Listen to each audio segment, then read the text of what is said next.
Trois peurs à dépasser, trois peurs à comprendre et à traverser.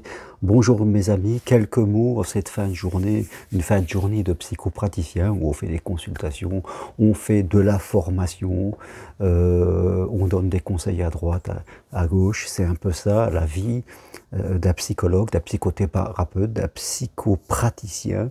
Nous vivons de ce métier, donc si vous avez envie vraiment de vous former, n'hésitez pas à me demander le programme de ma formation individuelle, possible de chez vous en visio. Je me ferai un plaisir de vous envoyer des informations, quel que soit votre âge, que vous aviez 20 ans ou 70 ans, on peut toujours décider de donner du sens à sa vie en accompagnant les autres vers un mieux-être.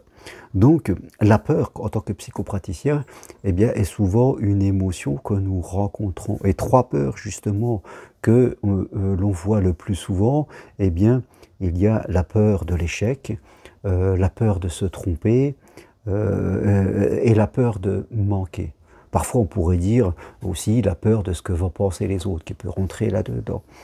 Ce sont les peurs qui reviennent le plus souvent chez les personnes et on pourrait dire que toutes ces peurs sont reliées à une seule peur qui est la peur de souffrir. Hein, j'ai peur de l'échec parce que si je me trompe, eh bien, je vais souffrir. J'ai peur par exemple, de suivre quelqu'un en amour. Si je me trompe, je serai enfermé et je vais souffrir. J'ai peur de manquer. Si je manque, et je vais souffrir. Vous voyez, il y a les peurs de surface que nous avons tous, que ça soit dans notre vie sentimentale, dans notre vie professionnelle, le lien à l'argent. Ce sont des peurs que l'on observe dans notre vie. Mais toutes ces peurs sont liées à la peur plus profonde de souffrir. Voilà. Et chacun, en fonction de notre histoire, eh bien, nous allons développer des peurs dans notre vie.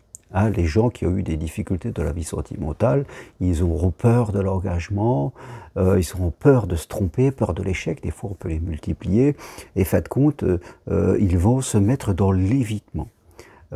D'autres qui ont vécu par exemple dans des familles où on manquait d'argent, eh bien s'ils veulent se lancer dans un projet professionnel pour changer de boulot, auront peur de l'échec et des conséquences de manquer, ça sera de la souffrance. Donc ce qu'on s'aperçoit, c'est souvent on ne comprend pas la peur. On prend la peur comme une barrière, comme quelque chose à éviter. Et c'est là la plus grande des erreurs. Je veux dire, la peur, elle est un peu simplement comme un indicateur. Comme si vous roulez en voiture et que tout d'un coup votre voyant d'eau s'allume. Votre voyant d'eau ne dit pas il faut arrêter de rouler et abandonner la voiture. Il vous dit simplement de mettre de l'eau.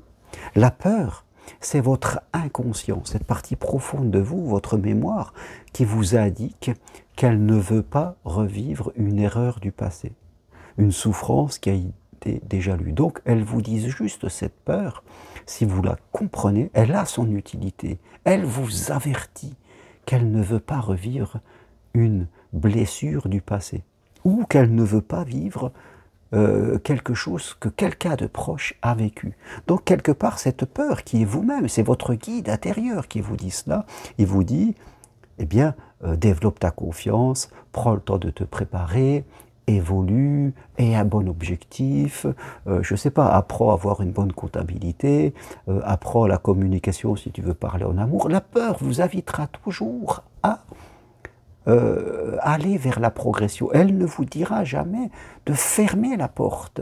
Si vous êtes en amour et que vous avez vécu une ou deux séparations douloureuses et que la prochaine fois que vous avez un rendez-vous, vous sentez une peur, si vous prenez, vous interprétez la peur comme je dirais, eh bien, il faut annuler la chose, vous allez le faire, et puis après, vous aurez une autre peur, celle de rester seul, peut-être. Donc, voilà, soyez conscient de vous-même, soyez conscient de ce qui se passe à l'intérieur de vous, comprenez-le, évoluez dans votre intelligence émotionnelle, c'est-à-dire dans votre capacité à comprendre de façon plus utile ce qui se passe à l'intérieur de vous.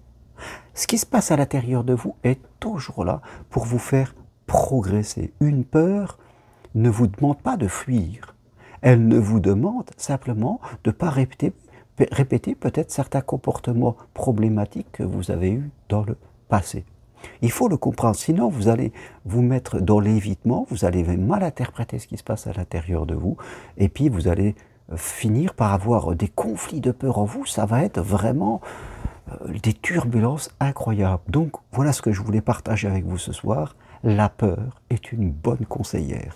Vous devez l'écouter, elle vous dit de progresser, et après, elle s'en ira parce qu'elle sentira que vous avez fait ce qui est nécessaire. Par contre, si vous ne comprenez pas, si vous pensez que c'est une barrière et qu'il faut éviter les choses, alors là, vous allez l'entretenir, vous aurez d'autres peurs qui viendront se rajouter, et je peux vous dire que devant vous, ça sera vraiment quelque chose de très difficile. Soyez conscient et ne vivez pas dans l'inconscience pour le coup, dans l'incompréhension, parce que pour vous, ça sera vraiment des sables mouvants. Voilà ce que je voulais partager avec vous. Si vous voulez aller plus loin, prenez une consultation avec moi sur votre vie sentimentale ou tout autre sujet. C'est possible à distance de chez vous. Si vous investissez sur vous, eh bien, l'univers et l'amour investiront sur vous. C'est la règle la plus spirituelle qui soit, et appliquez-la. Et pour d'autres informations, allez sur mon site germainroncari.com. Merci, très bonne soirée à vous, à très bientôt, au revoir.